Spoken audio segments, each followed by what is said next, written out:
Welcome to TUF Talk, the show where we break down the Ultimate Fighter episode by episode, every punch, every kick, and every meltdown.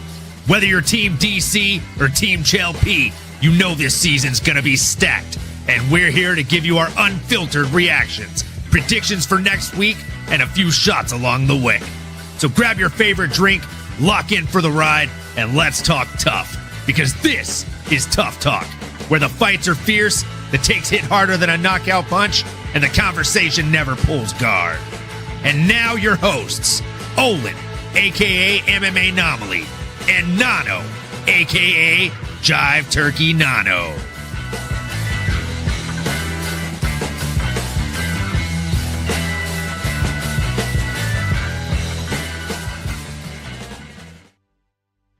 What is up, fight fans? Welcome back to another episode of MMAnomaly Show TUF Talk. I'm your host, Olin, a.k.a. MMAnomaly, and with me, as always, is the co-host with the most, Jive Turkey Nano. How are we doing, Nano?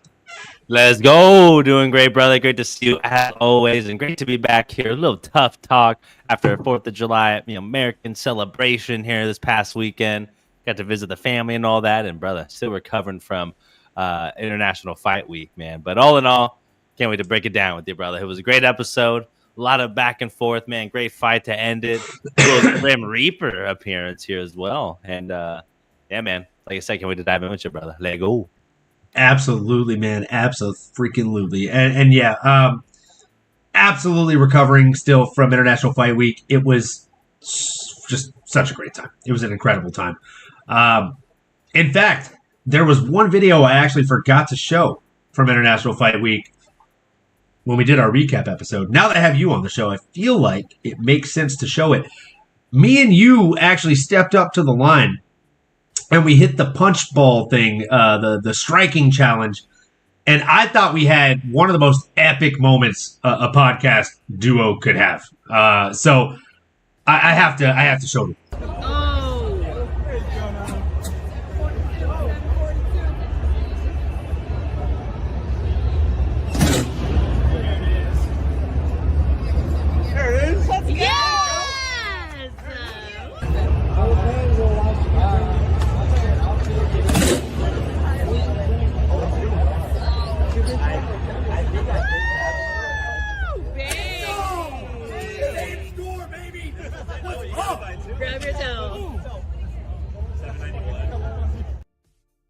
So we literally got the same exact number score on the striking challenge there, dude. I mean, you can't script that.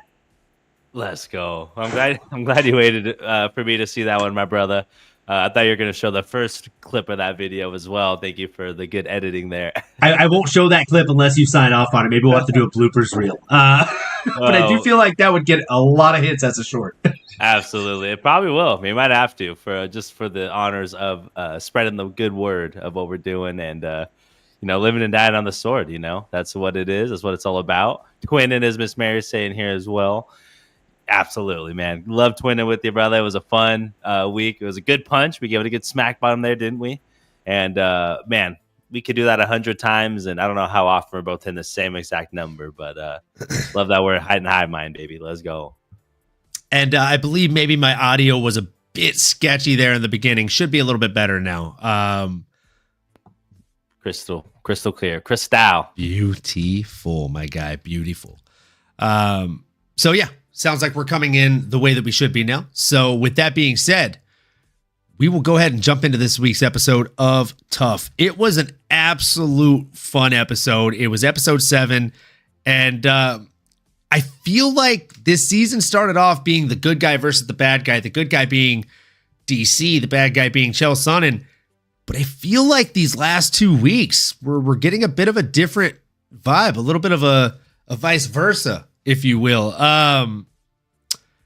DC's looking more and more like the bad guy every time his team loses, man. He's having these little meltdowns, and it's a bad situation. But we'll get into that closer to the end of the episode. At the beginning of the episode, I think it makes more sense for us to go ahead and jump on into how the episode started. Nano, what were your thoughts on A, the opening of this episode, and B, when this opening started, Did you have a favorite? Did you have a dog going into the race? Or were you kind of split sitting on the fence?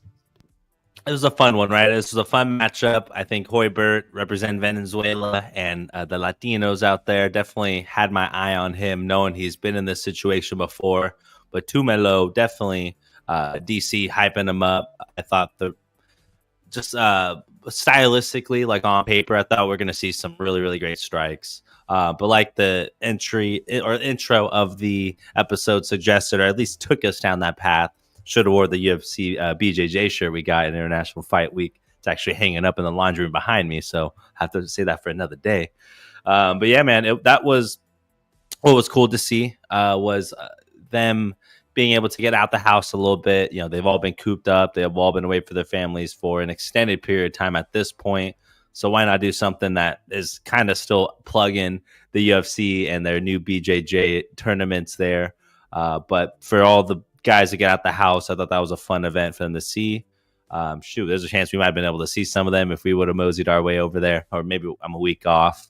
Could be all footage, neither here nor there. But yeah, very excited to see that. And then, I mean, what better way to set the tone for the episode than getting Robert Whittaker in there, coaching him up. I forgot he's on the Ultimate Fighter way back when, Australia versus the UK. So definitely a fun trip down memory lane and another fun shocker. And like Chael Sonnen poetically put there, I mean, it was like Bruce Lee, seeing him in action, man. Poetry in motion.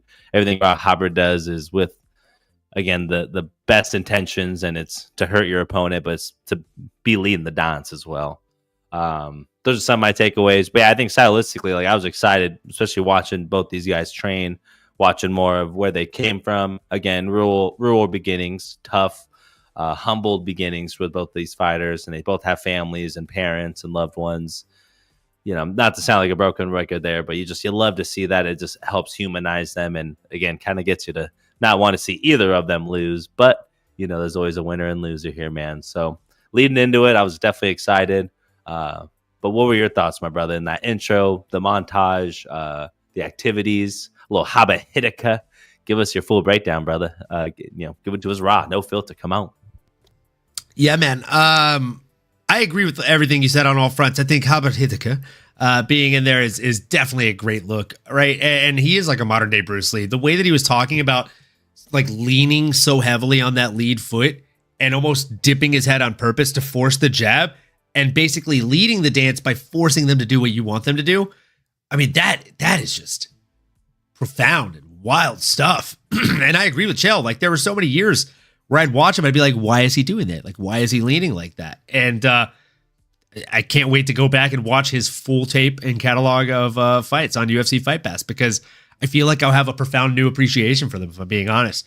So that was definitely great. God bless you. And I mean, seeing the backstories is always a bit gut-wrenching, right? Because they show you two guys that come from humble beginnings that make you want to root for them, that make you want to like them. One guy has a kid. One guy has a kid on the way.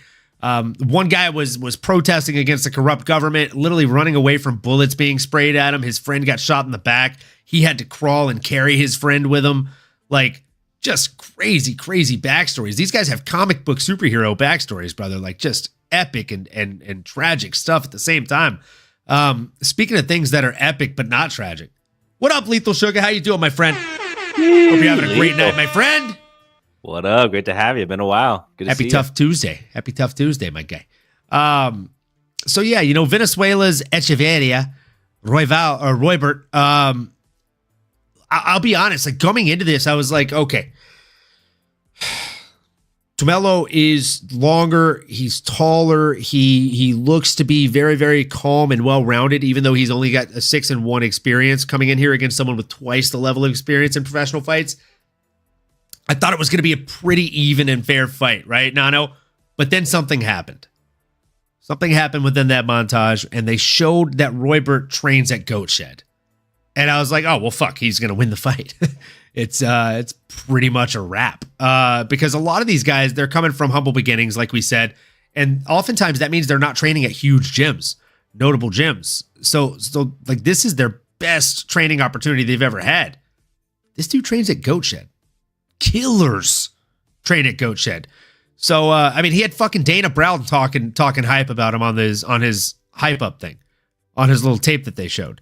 Like, if you've got the president of Karate Combat hyping you up, you're probably a little special, man. So I knew he was probably a little special. And then he told Sonnen before the fight that his game plan was to be patient and defensively responsible early before pursuing the takedown, since my Manyamala was known as a primary striker, right? So he knew that he was the more experienced and well-rounded guy. He knew that his opponent was going to be the longer and kind of more risky striker. Let him come out there, let him gas himself out a little bit in the first round, and then ultimately come on strong as hell in that second round. I don't think the plan was to be dropped in the first round, and I do think we need to talk about that, because that was probably one of the wildest drops I think I've ever seen, where someone recovered and got back up and won the fight. Like, that was nuts, Nano. Like, yeah, I mean, what were your thoughts on that first round? It was an interesting round for sure. I think there was definitely a chess game happening, even though to the layman eye, it was a little bit slower pace to begin with. Certainly had a big exclamation point with my Tumelo dropping our boy Roybert, who really I felt like was just staying at the end of his range, in the sense of like staying at the end of Tumelo's punches, which is just really not a spot you want to be in. You know you're going up against a bigger, stronger guy. You don't want to stay on the outside. You want to be either on the inside or completely out. So that was one thing. It kind of felt like it was only a matter of time. But, man, was he tough as nails to showcase his ability to get up from that. Did feel like, again, a little bit lackluster as far as some of the rounds we've seen. Mostly the guys are coming out swinging and banging, but you did see some poise from both guys and a lot of respect between them as well. What up, Crossover? We see you. Then what up, Lazy Ben? What up, Crossover MMA, folks? If you're just tuning in, if you're watching this on replay, no matter how you're watching this or when you're watching this, if you're not already subscribed, go on over to Crossover MMA's channel, hit that man with a sub, hit his last few videos with some likes and comments. You know the drill, folks. He's a great content creator, and he's a huge MMA fan just like the rest of us. So go show him some love, folks. We appreciate you, Cross. Hope you're having a great night. And Lazy Bed, my guy, pretty solid fight. Sup, dudes? Hey, cheers to you, man. I had one of these big old cans of like margarita and a canned drink, so polishing that thing off tonight during the show. Why not? Cheers to you. Capitan Rafucho. Sup, fellas? Raf in the motherfucking building. What's up, brother? Hope you're having a great night. Let us know what you thought of this episode of TUF, man. I'll be honest. This episode was not my favorite episode. It's been a great season so far. I wouldn't say this was a bad episode by any means. Like you said, the fight, both fighters were poised. They were patient. They showed a lot of maturity, especially a young man, Tumelo, who's only got 7 professional fights, right? Like, and this is a hell of an exhibition to have on your record as a professional fighter. So Tumelo looked absolutely phenomenal out there, but I digress. He ultimately gets finished.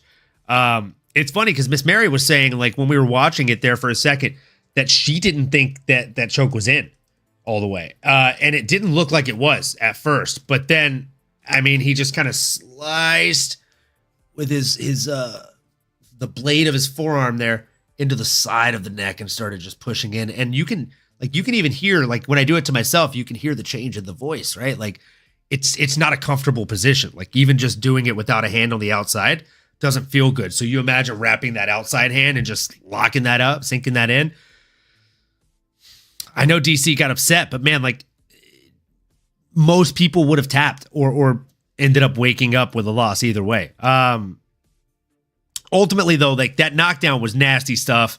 The way he recovered was like a featherweight Dustin Poirier, bro. Like, I'm good. I'm back. There's a fight now. Let's go. Give me another round. I didn't hear a bell. Like, he was just bouncing back in there, man. And he looked really good in the second round. He was backing Melo up. He was cutting off the distance, not letting Melo get any ground on him. And that's exactly what you have to do against a taller guy that you think is a better striker. You close off the distance. The body work also, man. Like, even in the first round, I was like, oh, man, he's starting to really rip the body. He duck low and just, bah, bah, just paw those fucking hooks in. And like they don't look pretty, right? Like everybody wants to see the proper like the Mike Tyson. And yeah, I get it. Me too. I love that shit. But those fucking like almost like Nate and Nick Diaz pawing style shots, brother, they don't feel good.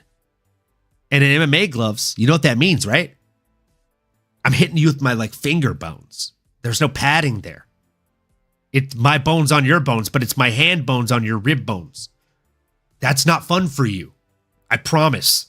So they work. They're efficient. They don't look good. They're not pretty, but I think we saw tonight, and some folks may have learned tonight, that they definitely work.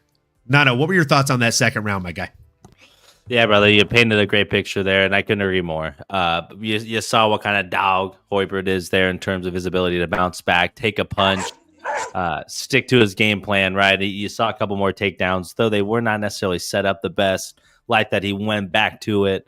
Like Chael said, it might have been his fourth, fifth, heck, even his sixth time trying to get there. Finally got the job done. That's persistence, and that's sticking to a game plan right there. You knew that was great striking, right? You knew in the build-up, he trains with some of the best out there in Miami, and a lot of them think he's one of the best technical strikers. You've certainly seen a lot of great technique throughout that. And to the point you made earlier, with DC kind of showing why he may not have been the best in team sports, definitely showing some of that frustration, maybe even talking down a little bit or belittling. I guess you could call it tough coaching. I wouldn't call it anything more than that. I mean, tough coaching. I see what you did there. Pun not intended, but I'll take the intention. Appreciate you calling it out, brother. But you know, it is what it is what it is, right? It's rough. Like no one wants to hear those types of things. And to your point, like I think DC could probably have a little bit of a better attitude about it. You know, keeping it positive. He's Mr. Happy go lucky. Like it's not on brand for him to be kind of talking crap. Like you got to move forward. You can't be afraid out there. Like blah blah. Like it's again, that's hard coaching to use a different vernacular. But yeah, man, this was a fun fight. That second round definitely bounced back as far as the pace, and then Roybert, man, going out there and doing what he needed to do, take care of business, and finding the finish. Right? I mean, could have won that round. Probably would have went to a third, and then it's anyone's game. You know, you're sitting on the end of those punches. Tumelo can definitely showed in the first round was very close to putting the lights out completely. So I'm glad that Roybert found it, locked it up. Like you said, blood choke, full-on choke. I mean, whatever it takes, even though Tumelo didn't go out on his shield, literally, like didn't have to get picked off the canvas there. He fought as long as he could, but that thing did look pretty deep from the jump. And, DC's telling him to get on his back, but you got your opponent on your back, so it's not going to happen. You try going to your back when you have the full weight of your opponent on you, and he's prying on your neck. Like, I get what you're saying. He's telling him because he had his neck like this. DC's basically telling him, give up, like go to your back to try and jackknife your body in, which, it would alleviate the pressure on your head. Now you're here. But the guy's going to switch to a fucking Darce or a Ninja or a fucking Gilly. Like, and a mounted guillotine's not going to feel good, bro. He's going to feel like he's popping your head off. I don't know if you've ever been mounted guillotine, but it's 10 out of 10. I can't recommend it, bro. Like, it's not something I'd ever recommend. Something I would recommend is having friends like JuiceMan562. He said, if I can hit the like button 100 times, trust me. Just trust me. I would. Sup, legends? Hell yeah. Sup yourself, my friend. I hope you just saw a mirror when you said legend, because got to be talking about you, man. City Life Project. What's up, boys? What's up, man? How you doing? Hope you're having a great night. Another boring episode, but sick fight. Okay. I don't understand the boring episode chatter. I actually have liked the episodes this season. This week's episode did feel like a bit of a dinger in comparison to some of the previous weeks, right? But the fights on TUF this season have definitely delivered. Crossover with the facts. Man doesn't miss, folks. I mean, you might as well put a freaking black and white striped uniform on this man, because he's like a referee. He calls it like he sees it, and he don't miss much. Get that man a whistle. No, this fight, though. This fight, I feel like, did deliver. It was a fantastic fight. I I just can't get over it. Like, I think I yelled at the TV 6 times. How's he up? How is he on his feet? How is this man awake? Because he literally went, dropped like movie status. Fucking Apollo Creed goes down for the count. The lights go out in Georgia. That's all she wrote. It's all over, folks. And then he's like, no, it's actually not. I'm okay. I'm fine. That was fine. That was just an appetizer. I'm ready for the main course now. Dude's an animal. And I think Chell's not kidding when he says that this dude could end up making it to the finale. He's got skills, man. He trains at a goat shed. He trains with killers. So, like, training with killers prepares you to fight killers. And make no mistake about it, right, Nano? He is in a house full of wolves. And I feel like we blazed through this episode. But that's okay. Because we have plenty to talk about in what happened in the last 45 seconds to like minute and a half of the episode alone. Okay. We have the fight of the season. This might end up being, even if the fight is a fucking dud, and I hate to even put that out into the universe right now. No, I'll be honest with you. But I gotta call a spade here. Even if this fight is a dud, somehow, some way, some shape, the build-up, Nano, it's gonna be like Jose Aldo versus fucking Conor. It's gonna be like Khabib versus Conor. Speaking of which, did you see the video of Khabib saying that like he wished he would have killed Conor? No, I did not see that. That's hilarious. He's talking to a group of children that he just gave a coaching class to, a seminar to. And he's like, there are situations in life like this fight with me and McGregor. If Herbdin not there, he tap, it doesn't matter. What would happen? He die. Even when he tap, when Herbdin separate us, he pry my hands off. I don't feel satisfied with this. I want to keep going. DC's just like, I'm not satisfied with this. He basically like, yeah, I wanted to kill this guy. I definitely wanted to kill this guy. I feel like we're gonna get that with Rodrigo and the fight nerd, right? Like, I think so. Yeah, no, and it made me realize like how much I appreciate when there is some bad blood and some animosity behind the fights. It just, for whatever reason, I don't know if it's something instinctual. I don't know if it's just the thought that they genuinely don't like each other. But Diego versus Rodrigo here in the semifinals is a fight that we've all been waiting for. Got us waiting just long enough. Just like my dad's cooking style. It's you wait just long enough where they're so hungry that it doesn't matter who comes out. We're ready for it. So that's a perfect segue. You saying just hungry enough. City Life Project said, boys, honest question. Did production cut all the scenes of DC eating except for this episode? Good one. Great observation. City Life Project. I'm losing my futures bet. Hold on. Was that actually a bet somewhere? Please tell me there was a bet somewhere. Can I tell you, City Life Project, my favorite win in recent time is 4th of July this year, just recently, just last weekend. I bet on the hot dog eating competition that takes place every 4th of July, and I bet all the unders. I had a 2-leg parlay for $25 and a 6-leg parlay for $3. I turned 3 into 105 and I turned 25 into 75. So I basically made 180 on a hot dog eating competition. I feel really good about it. Legend. It felt like a very American thing to do. When I tell you that I had chance of USA just in the backdrop of my mind, oh man, I'm being completely honest when I say it. That is some America shit right there. It truly is. It truly is, my friend. It truly is. Yeah, hot dog. Dude, you got to tell me, was that a real bet that you found? And if so, asking for a friend on this one, what sports book did you find that on? I'm curious. Like I would have taken the under on that. After Popcorn Gate on the mic, I definitely would have taken the under on that. But yeah, man, I backtracking just a little bit. I don't love the DC throwing hissy fits after every fight thing. the way he talks down to the fighters, the way he like makes it seem like it's an easy situation. Like even when they cut back, right? Even when they cut back to the whatchamacallit,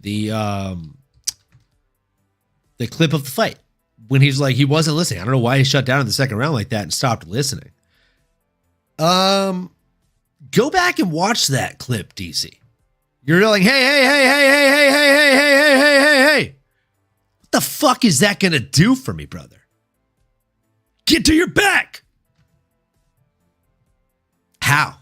What do you want me to do? Jackknife your body to the left, get your shoulder and drive it underneath his body. Plant your left palm on the ground and drive left. Like literally anything. You know what I'm saying? Like, you know me, bro. I am the striking guy. I am the striking guy. But I understand the grappling. Tell me what to do. Because even as a striker, let me tell you, like I fought in one smoker. Again, you know this about me. The first 2 out of 3 rounds, I had nobody in my fucking corner, essentially. My boy Daniel got my corner for the third round. That's the only round I won. I had one fucking leg, bro. And I won that round. I still today wonder, like, what would have happened if I had somebody in my corner for those 3 rounds instructing me, telling me what to do. And it makes a world of difference, bro. It makes a world of difference having somebody give you those fundamentals, just telling you things that you already know, but just like a radio in your ear. There's a reason NASCAR drivers fucking have it. You think those dudes don't know how to fucking drive? You got 3 dudes in their fucking ear. Like, come on, bro. Like, oh yeah. There's a reason, bro. There's a reason for that. So it drives me a bit nuts. I'll be honest with you, man. As a huge DC fan, as somebody that's met him numerous times, like it's tough to see him in this light. But as a huge Chael Sonnen fan, I feel like 2 things. 1, great coach. 2, great shape. My God, is he on more juice than Tropicana? Good Lord. Dude is in great shape. Now, jumping back to the Diego versus Rodrigo fight, I got to ask, who's your dog of the race? Who's your favorite here? Oh, man. I mean, I like them both. It's hard to tell because it's just going off of what we've seen in the episodes. I think I like Diego. I think I like his just how ferocious he is, how much shit he's talking. He's repping the fight nerds as well. I think I do like that as also. But Rodrigo's definitely got some game. I mean, just looking at him, he looks like a fighter, right? And I think knowing he's maybe more of a jiu-jitsu type background, even though he's known for putting people out as well, like, dude, honestly, it's a toss-up. The more I talk about both guys, it's like I can go either way, but I don't know each one well enough. I just like Diego and just the fighting nerds and Team Sonnen at this point is kind of where I'm leaning. What about you, brother? I'm leaning Diego, man. I just think he's longer. He's a bigger guy, and the confidence is fucking scary from him, huh? Like he's scary confident, huh? John Dong, what up, man? Hope you're having a great night. Enjoyed those fights. Thoughts on UFC signing that BJJ guy Marcus Almeida to the heavyweight division? Oh man, Sav Jelly said, "Bruz." Sav Jelly. What up? The whole stream, Sav. The whole stream. I was like, "Where are you?" And I'm so sorry. But I'm glad you're here now. Jumping back to John Dong's question, Marcus Almeida. Let's look up this guy real quick. Marcus Almeida. Oh, I know this dude. Buchecha. Yeah, I mean, he's only 5-1. He's got 6 professional fights. He's 1-1 in his last 2, coming off a win over Amir Ali Akbari at one championship via rear naked choke submission, 3 minutes and 15 seconds at round number 1. The fight before that, he lost via unanimous decision to Umar Kane, and he's coming in against Martin Budai, which means they want him to win, but they want him to be able to showcase some stuff because Budai is a bit resilient, right? I like the signing. I don't love the matchup, if I'm being honest. I think putting him against someone that has, 17 professional fights when he has just 6 himself. It's a tough ask. It's a tough out. Especially for his first walk under the bright lights. No, you got any thoughts on that one? That's a fair take. I mean, yeah, I mean, like you said, the bright lights, big stage. I don't know much about the kid either, though, but I do like that he's getting some recognition there on UFC BJJ. I mean, hey, that's what better platform than to grow there. But and like a Sav Jelly as well here in the comments. Here we go. Heavyweight division is so shallow. There's got to be more high level heavyweights in the world. Yeah, it's fair.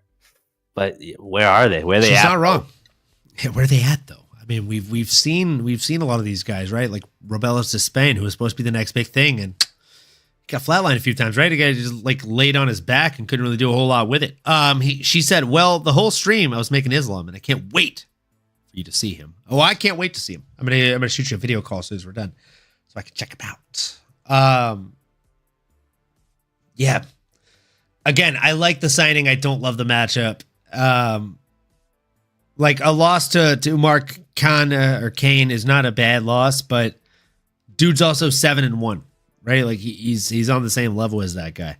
The win over Amir Ali Akbari is definitely more impressive because he's 14-4. He's a little bit more on Marcus Baday's level there. But it's who his wins are over, right? Like Dustin Johnson, Arjan Bing Bular, Mauro Sorili, Shelton Graves, Daniel Omialeksuk. Like you've not heard of any of these guys.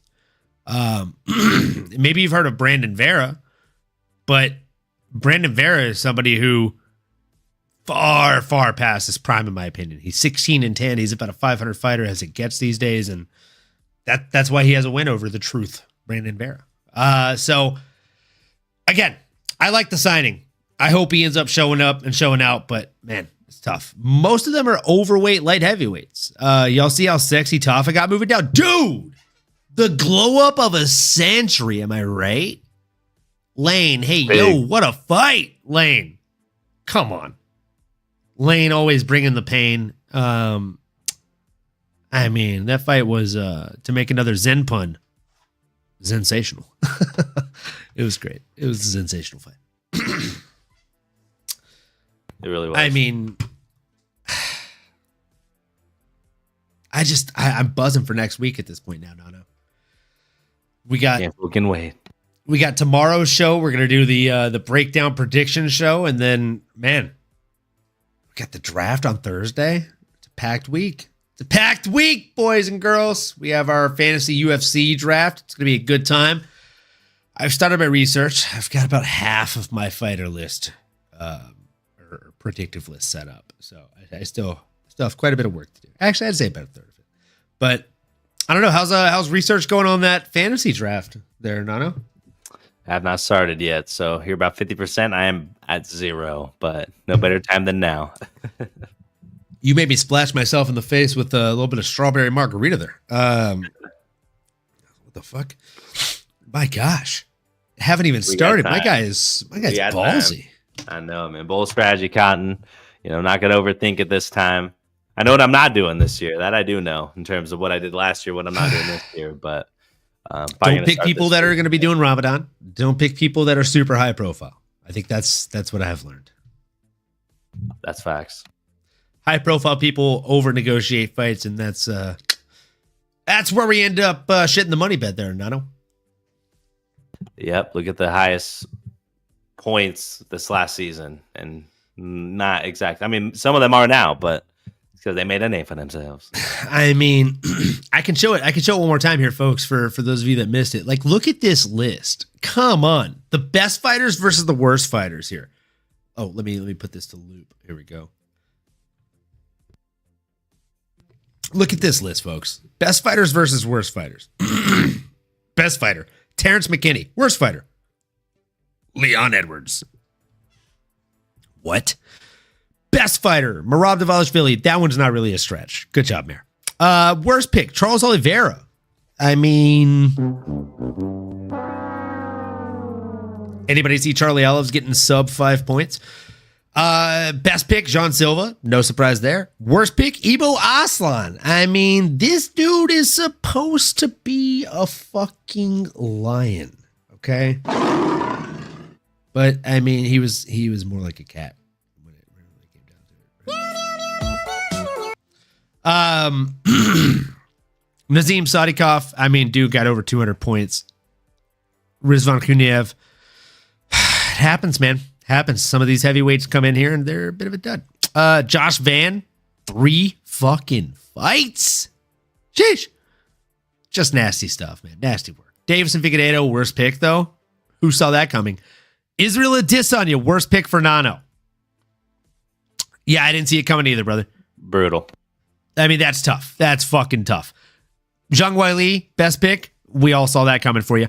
Mauricio Rufy, in the wrong weight class, might I add. He pulled one over on us. We were drinking maybe too much whiskey during the draft. It probably will happen again on Thursday. And you know what? Worst pick, Bo Nickel. Bo Nickel, I think, got him like 12 points. Wow, what happened there? Gregory Rodriguez, Mr. RoboCop, was the best pick for Hiram. Got him like 180 points, I believe. And then worst pick, KKF, Kai Kara France. The man just went out there and did the opposite of work, man. He got worked. It was tough. It was tough, man. It was a tough season. A lot of things learned. And you know what that means. Next season, we're coming for you. We're coming for the top, okay? Ninos, you're the man. You won. I was right on your coattails, man. I thought I had it. I was leading the pack for like 6 weeks, and then out of nowhere, Ninos is like, dude, fucking Ilya. But I digress, man. What can you do? It was a great season. As Foghorn Leghorn would say, it was the best of times. I'll say it was the worst of times. And I can't wait for Thursday to begin a new season before this next leg of fights. Nano, anything to say to the people before we call it a show? Another banger. Appreciate you as always. Great to see you. Great to see all y'all there in the chat, listening, taking it in here, whether it was live or maybe later this week. We appreciate you.